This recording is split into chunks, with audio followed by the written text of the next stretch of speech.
നമസ്കാരം. ഇന്ന് നമുക്ക് പാരലൽ പ്ലേറ്റ് കപ്പാസിറ്ററിനെ കുറിച്ചിട്ട് ഡിസ്കസ് ചെയ്യാം. പാരലൽ പ്ലേറ്റ് കപ്പാസിറ്റേഴ്സ് എന്ന് പറഞ്ഞിട്ടുണ്ടെങ്കിൽ രണ്ട് കണ്ടക്ടേഴ്സ് പാരലായിട്ട് അറേഞ്ച് ചെയ്തതിനാണ് പാരലൽ പ്ലേറ്റ് കപ്പാസിറ്റർ എന്ന് പറയാം. ഇതിൽ നമ്മൾ ചാർജ് ചാർജ് ചെയ്യാൻ നമ്മൾ ബാറ്ററി ഉപയോഗിക്കാം. ഒരു സെല്ല് ഈ കപ്പാസിറ്ററിനോട് കണക്ട് ചെയ്യുകയാണെങ്കിൽ ഇവിടെ പോസിറ്റീവ് ചാർജ് കൊടുക്കുക, ഇവിടെ നെഗറ്റീവ് ചാർജ് കൊടുക്കുക. അപ്പോൾ ഇതിൽ പോസിറ്റീവ് ചാർജ് ചെയ്യപ്പെടും, അതിന് കറസ്പോണ്ടിങ് ആയിട്ട് നെഗറ്റീവ് ചാർജ് ഈ പ്ലേറ്റിലും ഡിപ്പോസിറ്റ് ചെയ്യും. ഈ ചാർജ് കാരണം ഇവിടെ പോസിറ്റീവ് ചാർജാണ്, ഇവിടെ നെഗറ്റീവ് ചാർജാണ്. പോസിറ്റീവ് ചാർജിൽ നിന്ന് നെഗറ്റീവ് ചാർജിലേക്ക് ഇലക്ട്രിക് ഫീൽഡ് ഉണ്ട്. രണ്ട് പ്ലേറ്റുകളുടെ ഇടയിലുണ്ടാകുന്ന ഇലക്ട്രിക് ഫീൽഡ് നമ്മൾ മുന്നേ പഠിച്ചിട്ടുണ്ട്. ഒരു പ്ലേറ്റ് കാരണമായിട്ടുണ്ടാകുന്ന ഇലക്ട്രിക് ഫീൽഡ് σ/2ε0 ആണ്. പോസിറ്റീവ് ചാർജിൻ്റെയും നെഗറ്റീവ് ചാർജിൻ്റെയും ഇടയിലുണ്ടാകുന്ന ഇലക്ട്രിക് ഫീൽഡ് കാരണം ഈ പ്ലേറ്റ് കൊണ്ടും σ/2ε0 ഉണ്ടാവും, ഈ പ്ലേറ്റ് കൊണ്ടും σ/2ε0 എന്ന് പറഞ്ഞിട്ടുള്ള ഇലക്ട്രിക് ഫീൽഡ് ഉണ്ടാവും. ഈ പ്ലേറ്റിൻ്റെ ഉള്ളിൽ രണ്ടും ഒരേ ഡയറക്ഷൻ, പോസിറ്റീവ് ചാർജ് കൊണ്ടുണ്ടാകുന്ന ഇലക്ട്രിക് ഫീൽഡും നെഗറ്റീവ് ചാർജ് കൊണ്ടുണ്ടാകുന്ന ഇലക്ട്രിക് ഫീൽഡും ഒരേ ഡയറക്ഷനിലാണ്, അതായത് പോസിറ്റീവ് നിന്ന് നെഗറ്റീവിലേക്കാണ്. അപ്പോൾ ആ ഇലക്ട്രിക് ഫീൽഡിൻ്റെ വാല്യൂ E = σ/ε0 എന്ന് നമുക്ക് എഴുതാം. ഇത് നമ്മൾ മുന്നേ ഡിസ്കസ് ചെയ്തതാണ്. നമുക്ക് ഇങ്ങനെ പോസിറ്റീവ് ചാർജും നെഗറ്റീവ് ചാർജും ചെയ്ത പ്ലേറ്റുകളുടെ ഇടയിലുണ്ടാകുന്ന ഇലക്ട്രിക് ഫീൽഡ് ഒന്ന് നമുക്ക് കണ്ടു നോക്കാം. പാരലൽ പ്ലേറ്റ് കപ്പാസിറ്ററിൽ ഇവിടെ പോസിറ്റീവ് ചാർജ് കൊടുത്തിരിക്കുകയാണ്, ഇവിടെ നെഗറ്റീവ് ചാർജ് കൊടുത്തിരിക്കുക. അപ്പോൾ പോസിറ്റീവ് പ്ലേറ്റിൻ്റെയും നെഗറ്റീവ് പ്ലേറ്റിൻ്റെ ഇടയിൽ ഇലക്ട്രിക് ഫീൽഡ് ഉണ്ടാവും. അത് നമുക്ക് കണ്ടു നോക്കാം. ഇലക്ട്രിക് ഫീൽഡ് കാണാൻ വേണ്ടിയിട്ട് കോറയാണ് സ്പ്രെഡ് ചെയ്യുന്നത്.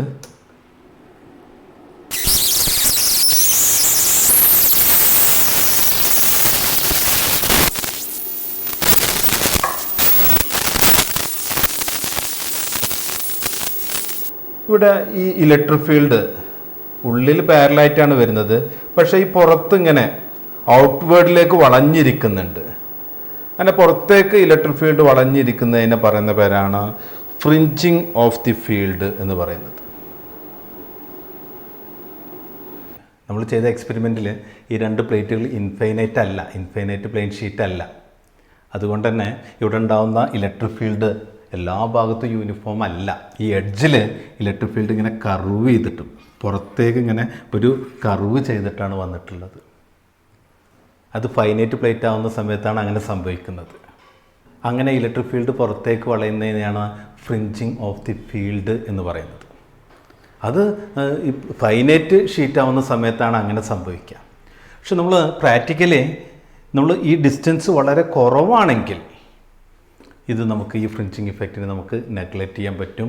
നമുക്ക് ഇലക്ട്രിക് ഫീൽഡ് യൂണിഫോമായിട്ട് തന്നെ ഈ രണ്ട് പ്ലേറ്റുകളുടെ ഇടയിൽ യൂണിഫോമായിട്ട് തന്നെ കണക്കാക്കാം. അപ്പോൾ അതിൻ്റെ കണ്ടീഷൻ പറയുന്നത് ഈ ഡിസ്റ്റൻസ് ഈ രണ്ട് പ്ലേറ്റുകളും തമ്മിലുള്ള ഡിസ്റ്റൻസിന് D എന്ന് വിളിക്കുകയാണെങ്കിൽ D² very very less than area ആണെങ്കിൽ നമുക്ക് ഈ ഫ്രിഞ്ചിങ് ഇഫക്റ്റിനെ നമുക്ക് നെഗ്ലക്റ്റ് ചെയ്യാം. അപ്പോൾ നമുക്ക് ഇലക്ട്രിക് ഫീൽഡിൻ്റെ ഇക്വേഷൻ σ/ε0 എന്ന് കിട്ടി. ഇനി ഈ രണ്ട് പ്ലേറ്റുകളും തമ്മിലൊരു പൊട്ടൻഷ്യൽ ഡിഫറൻസ് ഉണ്ടാവും. ഈ പൊട്ടൻഷ്യൽ ഡിഫറൻസിന് നമുക്ക് ഈ രണ്ട് പ്ലേറ്റുകളും തമ്മിലുള്ള പൊട്ടൻഷ്യൽ ഡിഫറൻസിനെ V എന്ന് കൊടുക്കാം. എന്താ പൊട്ടൻഷ്യൽ ഡിഫറൻസ് എന്ന് പറഞ്ഞിട്ടുണ്ടെങ്കിൽ ഈ രണ്ട് പ്ലേറ്റുകളും തമ്മിലുള്ള പൊട്ടൻഷ്യൽ ഡിഫറൻസ് എന്ന് പറഞ്ഞിട്ടുണ്ടെങ്കിൽ എന്താണ്? ഒരു യൂണിറ്റ് പോസിറ്റീവ് ചാർജിനെ ഈ പ്ലേറ്റിൽ നിന്ന് ഈ പ്ലേറ്റിലേക്ക് കൊണ്ടുപോകുമ്പോൾ ചെയ്യപ്പെടുന്ന വർക്കിനെയാണ് ഈ രണ്ട് പ്ലേറ്റും തമ്മിലുള്ള പൊട്ടൻഷ്യൽ ഡിഫറൻസ് എന്ന് പറയാം. കാരണം ഒരു യൂണിറ്റ് പോസിറ്റീവ് ചാർജിനെ ഇവിടുന്ന് ഇങ്ങോട്ട് കൊണ്ടുവരുന്ന സമയത്ത്, കാരണം ഇലക്ട്രിക് ഫീൽഡിനെ എഗെയിൻസ്റ്റ് ആയിട്ടാണ് കൊണ്ടുവരുന്നത്, അപ്പോൾ നമ്മൾ എന്ത് ചെയ്യേണ്ടി വരും? വർക്ക് ചെയ്യേണ്ടി വരും. ആ വർക്കിൻ്റെ ഇക്വേഷൻ നമുക്ക് W = നമുക്ക് വർക്കിൻ്റെ ഇക്വേഷൻ അറിയാം, ഫോഴ്സ് ഇൻറ്റു F.D എന്ന് എഴുതാം, ഫോഴ്സ് ഇൻറ്റു ഡിസ്പ്ലേസ്മെൻറ്റ് എന്ന് എഴുതാം. അപ്പോൾ നമ്മൾ ഒരു യൂണിറ്റ് പോസിറ്റീവ് ചാർജിനെയാണ് ഈ പോയിന്റിൽ നിന്ന് ഈ പോയിന്റിലേക്ക് കൊണ്ടുവരുന്നത്. അപ്പോൾ യൂണിറ്റ് പോസിറ്റീവ് ചാർജിന് ചെയ്യപ്പെടുന്ന ഫോഴ്സിനെ നമുക്ക് എന്ത് വിളിക്കാം? ഇലക്ട്രിക് ഫീൽഡ് എന്ന് നമുക്ക് വിളിക്കാം. അപ്പോൾ നമുക്ക് F എന്നുള്ളതിന് പകരം നമുക്ക് E എന്ന് എഴുതാം. ഇത് തമ്മിലുള്ള ദൂരത്തിന് D എന്ന് വിളിക്കാം. അപ്പോൾ അങ്ങനെയാണെങ്കിൽ ഒരു ചാർജിന് ചെയ്യപ്പെടുന്ന വർക്ക് E × D എന്ന് എഴുതാം. ഈ വർക്കാണ് ഈ രണ്ട് പ്ലേറ്റും തമ്മിൽ പൊട്ടൻഷ്യൽ ഡിഫറൻസ് ആയിട്ട് വരുന്നത്. അപ്പോൾ നമുക്ക് ഈ വർക്കിനെ എന്ത് മാറ്റി എഴുതാം? വി ആക്കിയിട്ട് എഴുതാം. V is equal to E into D എന്ന് എഴുതാം. അപ്പോൾ നമുക്ക് ഇലക്ട്രിക് ഫീൽഡിൻ്റെ ഇക്വേഷൻ കിട്ടി. സിഗ്മ ഡിവൈഡ് ബൈ എപ്സിലോൺ 0 എന്ന് കിട്ടി. ഈ രണ്ട് പ്ലേറ്റുകളും തമ്മിലുള്ള പൊട്ടൻഷ്യൽ ഡിഫറൻസിൻ്റെ ഇക്വേഷൻ ഇ ഇൻറ്റു ഡി എന്നും കിട്ടി. ഇനി നമുക്ക് ഈ പാരലൽ പ്ലേറ്റ് കപ്പാസിറ്ററിൻ്റെ കപ്പാസിറ്റൻസാണ് കണ്ടുപിടിക്കേണ്ടത്. ചാർജും കപ്പാസിറ്റൻസും പൊട്ടൻഷ്യലും തമ്മിൽ റിലേറ്റ് ചെയ്യുന്ന ഒരു ഇക്വേഷൻ കഴിഞ്ഞ ക്ലാസ്സിൽ നമ്മൾ ഡിസ്കസ് ചെയ്തു. അതിൻ്റെ ഇക്വേഷൻ ഇങ്ങനെയാണ്: Q is equal to C into V. ഇതിന്ന് നമുക്ക് C is equal to Q divided by V എന്ന് എഴുതാം. ക്യൂ എന്ന് പറഞ്ഞിട്ടുണ്ടെങ്കിൽ ഈ പ്ലേറ്റിൽ ചെയ്ത ഏതെങ്കിലും ഒരു പ്ലേറ്റിൽ രണ്ടിലും ഒരേ ചാർജാണ് ചെയ്തിട്ടുണ്ടാവുക. ആ ചെയ്ത ചാർജിനെയാണ് ക്യൂ എന്ന് റെപ്രസെൻ്റ് ചെയ്യുന്നത്. ഒരു പ്ലേറ്റിൽ ചെയ്ത ചാർജിനെ അതിൻ്റെ സർഫസ് ഡെൻസിറ്റിയുടെ ടേമിൽ പറയുകയാണെങ്കിൽ നമുക്ക് ക്യൂ എന്നുള്ളതിന് പകരം നമുക്ക് Q is equal to sigma into A എന്ന് എഴുതാം. എ എന്ന് പറഞ്ഞിട്ടുണ്ടെങ്കിൽ ആ പ്ലേറ്റിൻ്റെ ഏരിയ, സിഗ്മ എന്ന് പറഞ്ഞിട്ടുണ്ടെങ്കിൽ സർഫസ് ചാർജ് ഡെൻസിറ്റി. അപ്പോൾ നമുക്ക് ഇതിന്ന് ഇവിടെ ക്യൂവിൻ്റെ വാല്യൂ നമുക്കറിയാം, വിൻ്റെ വാല്യൂ നമ്മൾ കണ്ടുപിടിച്ചിട്ടുണ്ട്. ഈ വാല്യൂ ഈ ഇക്വേഷനിൽ സബ്സ്റ്റിറ്റ്യൂട്ട് ചെയ്യുമ്പോൾ നമുക്ക് കപ്പാസിറ്റൻസിൻ്റെ ഇക്വേഷൻ കിട്ടും. C is equal to Q എന്നുള്ളതിന് പകരം നമുക്ക് എന്തെഴുതാം? സിഗ്മ ഇൻറ്റു എ എന്ന് എഴുതാം.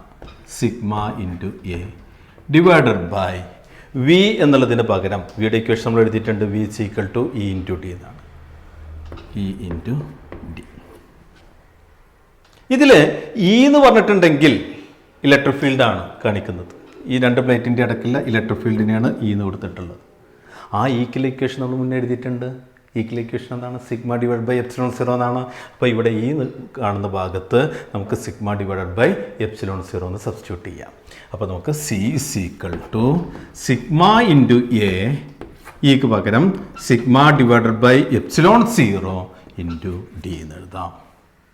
ഇവിടെ ഈ സിഗ്മയും കട്ട് ചെയ്തു. ഈ എപ്സിലോൺ 0 എന്നുള്ളത് മുകളിലേക്ക് പോയി. അപ്പോൾ നമുക്ക് C is equal to epsilon 0 A divided by D എന്ന് എഴുതാം. ഇതാണ് ഒരു പാരലൽ പ്ലേറ്റ് കപ്പാസിറ്ററിൻ്റെ കപ്പാസിറ്റൻസ്. പാരലൽ പ്ലേറ്റ് കപ്പാസിറ്ററിൻ്റെ കപ്പാസിറ്റൻസ് എന്തിനൊക്കെയാണ് ഡിപ്പെൻഡ് ചെയ്യുന്നത്? ഒന്ന് ഏരിയ, പിന്നൊന്ന് ഡിസ്റ്റൻസ്.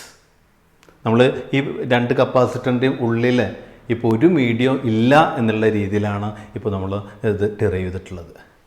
ഈ പാരലൽ പ്ലേറ്റ് വാക്വത്തിലാണ് ഇരിക്കുന്നത് എന്നുള്ള രീതിയിലാണ് നമ്മൾ ഡിറൈവ് ചെയ്തിരിക്കുന്നത്.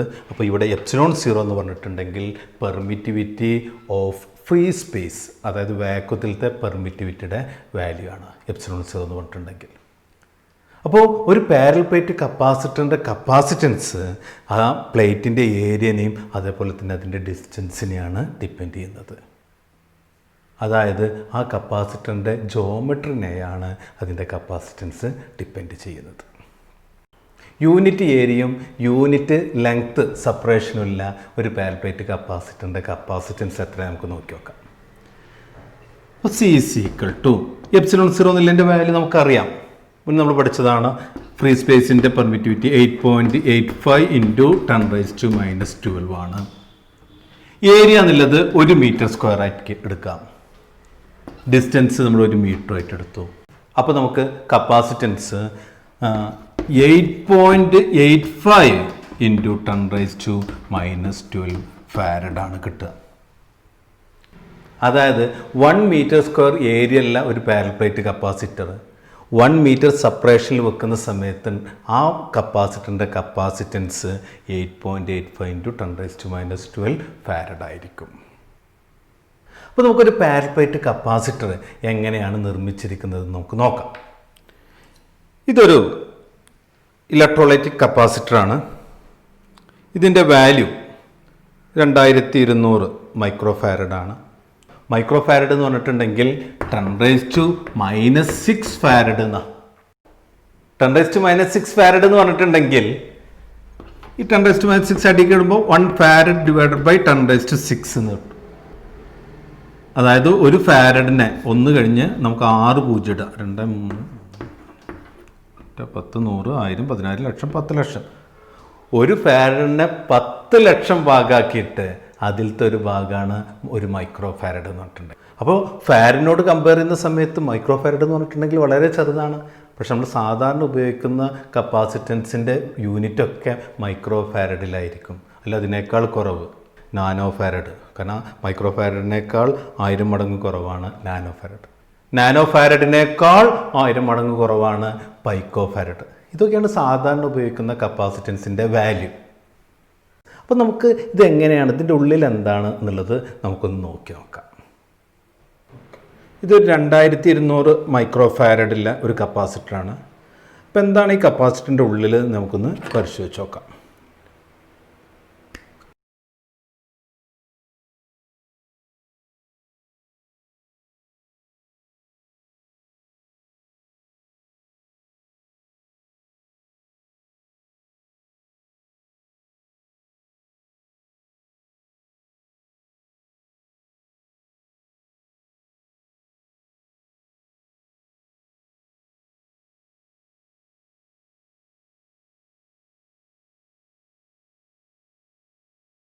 ഇതാണ് അത് പൊളിച്ച് നോക്കിയപ്പോൾ അതിൻ്റെ ഉള്ളിൽ നിന്ന് കിട്ടിയത്. അതായത് 2 അലുമിനിയം ഷീറ്റുകളാണ്. ഈ 2 കണ്ടക്ടറും തമ്മിൽ കോണ്ടാക്ട് ചെയ്യാതിരിക്കാൻ വേണ്ടിയിട്ടൊരു സ്പേസർ ഉണ്ട്. ഇത് നനവുണ്ട്, നനയാല കാരണം ഇത് ഇലക്ട്രോലൈറ്റിക് കപ്പാസിറ്ററാണ്. അപ്പോൾ ഇലക്ട്രോലൈറ്റ് ആയതുകൊണ്ടാണ് ഒരു വെറ്റ് അവിടെ ഫീൽ ചെയ്യുന്നത്. ഇനി ഇത് ഒരു പ്ലേറ്റ്, ഈ സ്പേസ്, ഇതൊരു സ്പേസർ മാത്രമാണ്. 2 പ്ലേറ്റുകളെയും കോണ്ടാക്ട് ചെയ്യാതിരിക്കാനുള്ള ഒരു സ്പേസറാണ്. ഈ 2 കണ്ടക്ടറും അലുമിനിയം കൊണ്ടാണ് നിർമ്മിച്ചിരിക്കുന്നത്. പക്ഷേ ഈ ഒരു അലുമിനിയത്തിൻ്റെ, ഈ അലുമിനിയം കണ്ടക്ടറിൻ്റെ പുറത്ത് അതിൻ്റെ ഓക്സൈഡ് കോട്ടിംഗ് ഉണ്ട്. ഈ ഓക്സൈഡാണ് അവിടെ ഡൈഇലക്ട്രിക്കായിട്ട് ആക്ട് ചെയ്യുന്നത്. ഒരു ഓക്സൈഡ് കോട്ടിംഗ് എന്ന് പറഞ്ഞാൽ വളരെ നേർത്ത ഒരു സെപ്പറേഷൻ മാത്രമാണ് അവിടെ ഉള്ളത്. നമുക്ക് ആ ഇക്വേഷനിൽ അറിയാം, ഡിസ്റ്റൻസ് കുറയുന്നതിനനുസരിച്ചിട്ട് കപ്പാസിറ്റൻസ് കൂടുതലായിരിക്കും. അതുകൊണ്ടാണ് ഇലക്ട്രോലൈറ്റിക് കപ്പാസിറ്ററിന് സെറാമിക് കപ്പാസിറ്ററിനേക്കാൾ കപ്പാസിറ്റൻസ് കൂടാൻ കാരണം. സെറാമിക് കപ്പാസിറ്ററിനേക്കാൾ ഏരിയയും കൂടുതലാണ്, അതുപോലെ തന്നെ അതിൻ്റെ സെപ്പറേഷൻ വളരെ കുറവാണ്. ഈ സെറാമിക് കപ്പാസിറ്ററിൽ ഇതേപോലെ 2 കോണ്ടാക്റ്റുകളുണ്ട്. ആ കോണ്ടാക്റ്റിൻ്റെ ഉള്ളിൽ ഡൈഇലക്ട്രിക്കായിട്ട് ഉപയോഗിച്ചിരിക്കുന്നത് സെറാമിക്കാണ്. അതുകൊണ്ടാണ് ഇതിനെ സെറാമിക് കപ്പാസിറ്റർ എന്ന് വിളിക്കുന്നത്. ഈ സെറാമിക് കപ്പാസിറ്ററിനോട് കമ്പയർ ചെയ്യുന്ന സമയത്ത് ഇലക്ട്രോലൈറ്റിക് കപ്പാസിറ്ററിന് കപ്പാസിറ്റൻസ് കൂടുതലാണ്. 2200 മൈക്രോ ഫാരഡില്ല കപ്പാസിറ്ററിന് ഇത്രയും ഏരിയ, പ്ലേറ്റിന് ഇത്രയും ഏരിയ വന്നിട്ടുണ്ട്. അപ്പം അങ്ങനെയാണെങ്കിൽ 1 ഫാരഡൊക്കെ വരുന്ന സമയത്ത് ആ കപ്പാസിറ്ററിന് എത്ര ഏരിയ ഉണ്ടാവും? നമുക്ക് പാരലൽ പ്ലേറ്റ് കപ്പാസിറ്ററിൻ്റെ കപ്പാസിറ്റൻസ് കണ്ടുപിടിക്കാനുള്ള ഇക്വേഷൻ അറിയാം. C=ε0A/d. ഇതിന്ന് നമുക്ക് ഏരിയ, ഒരു A = C/d /ε0 എന്ന് എഴുതാം. അപ്പോൾ നമുക്ക് 1 ഫാരഡ് കപ്പാസിറ്റർ ഉണ്ടാവാൻ എത്ര ഏരിയ, ആ പ്ലേറ്റിന് എത്ര ഏരിയ വേണമെന്നുള്ളത് കാൽക്കുലേറ്റ് ചെയ്യാൻ പോവാം. അപ്പോൾ നമുക്ക് C എന്നുള്ളതിന് പകരം നമുക്ക് എന്തെഴുതാം? 1 ഫാരഡ് എന്ന് കൊടുക്കാം. D എന്നുള്ളത്, നമ്മൾ ഈ 2 പ്ലേറ്റുകൾ 1 സെൻറ്റിമീറ്റർ സെപ്പറേഷനിലാണ് വെക്കുന്നതെന്ന് കരുതുക. അപ്പോൾ D എന്നുള്ളതിന് പകരം നമുക്ക് 1 × 10⁻², കാരണം സെൻറ്റിമീറ്റർ എന്ന് പറഞ്ഞിട്ടുണ്ടെങ്കിൽ 10⁻² മീറ്ററാണ്. അപ്പോൾ 10⁻² എന്ന് കൊടുത്തു. /ε0ൻ്റെ വാല്യൂ 8.85 × 10⁻². ഈ 10⁻² മുകളിൽ പോകുന്ന സമയത്ത് 10⁻+12 ആവും. ഇവിടെ -2 ഉണ്ട്. അപ്പോൾ നമുക്ക് മുകളിൽ 10⁻10 വരും, /8.85. ഒരു റഫിലി നമുക്കിത് അറൗണ്ട് ഒരു 10 ആക്കിയിട്ട് എടുക്കാം. നമുക്ക് റഫായിട്ട് എത്ര ഒരു വാല്യൂ വരും എന്ന് അറിയാൻ വേണ്ടിയിട്ടാണ്. അപ്പോൾ നമുക്കിതിനെ 10⁻, അപ്രോക്സിമേറ്റ്ലി നമുക്കിത് 10⁻9 എന്ന് എഴുതാം ഏരിയ. അപ്പോൾ 10⁻9 m². ഇപ്പോൾ ഏരിയയുടെ വാല്യൂ 10⁻9 നമുക്ക് കിട്ടി. 10⁻9 m². ഇതൊരു സ്ക്വയറാണ് നമുക്ക് അസ്യൂം ചെയ്യാം. സ്ക്വയറിൻ്റെ ഏരിയ നമുക്കറിയാം. സ്ക്വയറിൻ്റെ ഒരു സൈഡ് L ആണെങ്കിൽ അതിൻ്റെ ഏരിയ എന്ന് പറഞ്ഞിട്ടുണ്ടെങ്കിൽ L² ആയിരിക്കും. അപ്പോൾ L² വാല്യൂ ആണ് 10⁻9 ആയിട്ട് നമ്മൾ അപ്രോക്സിമേറ്റ്ലി കണക്കാക്കിയത്. അങ്ങനെയാണെങ്കിൽ ലെങ്ത് എത്ര ആയിരിക്കും ഉണ്ടാവുക? ഇതിൻ്റെ റൂട്ട് എന്ന് പറയുമ്പോൾ നമുക്ക് 10⁻9ൻ്റെ റൂട്ട് എന്ന് പറയുമ്പോൾ എത്ര വരും? L² value 10⁻9. അല്ലെങ്കിൽ അതിനൊന്നുകൂടി ഇങ്ങനെ എഴുതാം, 10 × 10⁸ എന്ന് എഴുതാം. അപ്പോൾ L = L is equal to എന്ന് പറഞ്ഞാൽ അതിൻ്റെ റൂട്ട് കാണാം. L is equal to root of 10 into 10⁸. Root 10 ഏകദേശം ഞാൻ അതിനെ റൂട്ട് 10 എന്നുള്ളതിനെ നമുക്കൊരു 3 അടുത്താക്കിയിട്ട് എഴുതാം. 3 കൂടുതലാണ് അപ്രോക്സിമേറ്റ്ലി. 3 ഇൻറ്റു 10⁸ റൂട്ട് എന്ന് പറഞ്ഞിട്ടുണ്ടെങ്കിൽ 10⁴ എന്നുണ്ട്. ഇത്തിരി മീറ്റർ ആയിരിക്കും ആ ഒരു സ്ക്വയറിൻ്റെ ലെങ്ത് ഉണ്ടാവുക, ഒരു സൈഡിൻ്റെ. അതായത് ഇതിനൊന്നും കൂടി നമുക്ക് നന്നാക്കിയിട്ട് എഴുതുകയാണെങ്കിൽ 3 കഴിഞ്ഞ് 4 പൂജ്യം, 3 കഴിഞ്ഞ് 4 പൂജ്യം അത്തരം മീറ്റർ ആയിരിക്കും ആ പ്ലേറ്റിൻ്റെ ലെങ്ത്ത്. വേറെ രീതി പറയുകയാണെങ്കിൽ 30,000 മീറ്റർ. 30,000 മീറ്റർ എന്ന് പറയുമ്പോൾ 30 കിലോമീറ്റർ.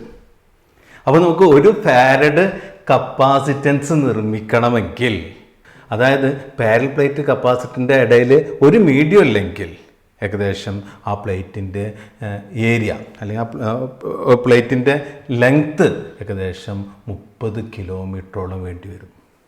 അതായത് ഒരു ഫാരഡ് എന്നൊക്കെ പറഞ്ഞിട്ടുണ്ടെങ്കിൽ അത്രയും വലിയ ഒരു കപ്പാസിറ്റൻസാണ്. ഇന്ന് നമ്മൾ പാരൽ പ്ലേറ്റ് കപ്പാസിറ്ററിൻ്റെ കപ്പാസിറ്റൻസ് മെഷർ ചെയ്യാനൊരു ഇക്വേഷൻ ഡിറൈവ് ചെയ്തു. C is equal to ε0 A divided by D എന്ന് പറഞ്ഞിട്ടുള്ളൊരു ഇക്വേഷൻ. ഇനി അടുത്ത ക്ലാസ്സിൽ ഈ പാരൽ പ്ലേറ്റ് കപ്പാസിറ്ററിൻ്റെ ഇടയിൽ ഒരു ഡൈഇലക്ട്രിക് മീഡിയം വെക്കുന്ന സമയത്ത് കപ്പാസിറ്റൻസിന് എന്ത് ചേഞ്ചാണ് സംഭവിക്കുക എന്നുള്ളതിനെക്കുറിച്ച് നമുക്ക് ഡിസ്കസ് ചെയ്യാം. ഇതോടെ ഇന്നത്തെ ക്ലാസ് അവസാനിക്കുകയാണ്. Thank you.